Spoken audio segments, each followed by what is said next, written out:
In the late 20th century, the deserts of New Mexico offered thousands of square miles of absolute emptiness.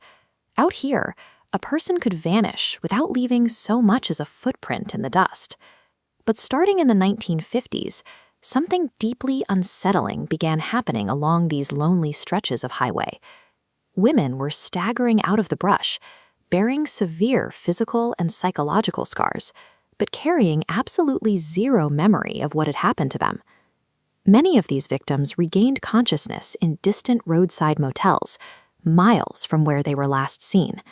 They were completely oblivious to how they had arrived or who had taken them. This created a vacuum for local police. Standard investigations are built on witness testimony and physical trails, but out here, the survivors could provide no names, no locations, and no descriptions. The memories were simply gone. The man responsible for these missing days was David Parker Ray. He managed to evade capture for decades, not by constantly relocating, but by engineering a 3-tiered system of total isolation designed to erase his crimes entirely. Ray operated a mobile chamber he nicknamed the Toy Box, a facility designed to function as a localized black hole. It systematically swallowed physical evidence and human recollections alike, remaining undetected until one victim finally managed to breach the perimeter. Ray set up his operation in the remote town of Elephant Butte, New Mexico.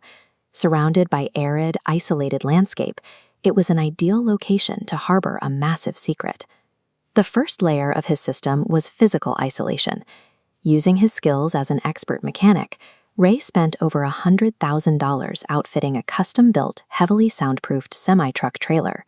When FBI investigators breached this trailer, they didn't find a chaotic scene. Instead, they cataloged a highly organized layout of specialized medical instruments and surgical blades.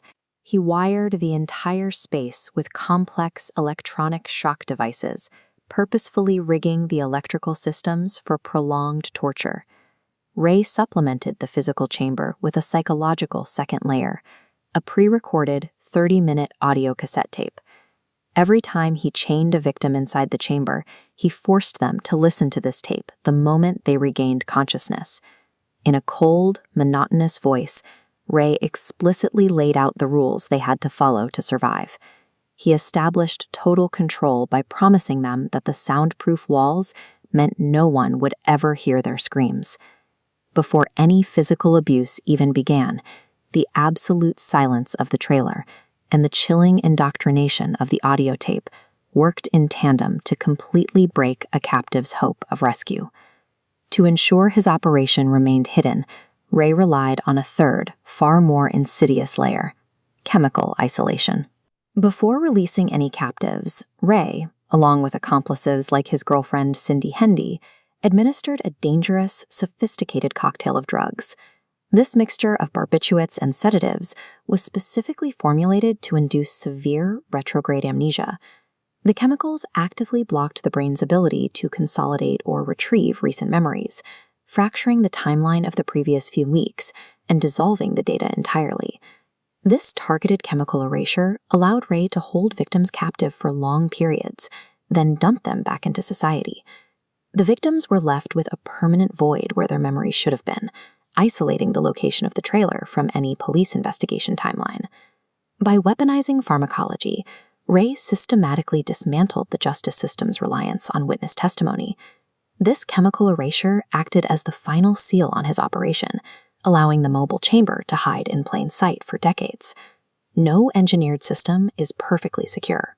In March of 1999, a victim named Cynthia Vigil noticed a brief lapse in Ray's security while he was away at work, and she managed to steal the key to her chains. Naked, bleeding, and wearing only a dog collar, she broke out of the trailer and sprinted across the rocky terrain. She flagged down a neighbor, shattering the closed loop of Ray's operation. David Parker Ray was finally arrested, and his entire operation was exposed. Stripped of his control, he was sentenced to 223 years in prison, where he ultimately died in 2002. This data visualization contrasts the few confirmed survivors against a massive cluster of suspected victims, up to 60 abducted women. Evidence suggests a wider ring traded victims, accomplices who quietly slipped from justice when Ray died without naming them. Even the physical evidence carries a lingering dark weight. Ray's infamous audio tape remains one of the most heavily guarded artifacts in modern criminal history. The FBI continually refuses to release the unedited version to the public due to its sheer psychological destructiveness. The physical toy box was eventually dismantled, but Ray's ultimate weapon, the suppression of truth through amnesia and silence, achieved its dark purpose. He left authorities with a fractured timeline, an incomplete ledger of victims, and a haunting case that can never be fully solved.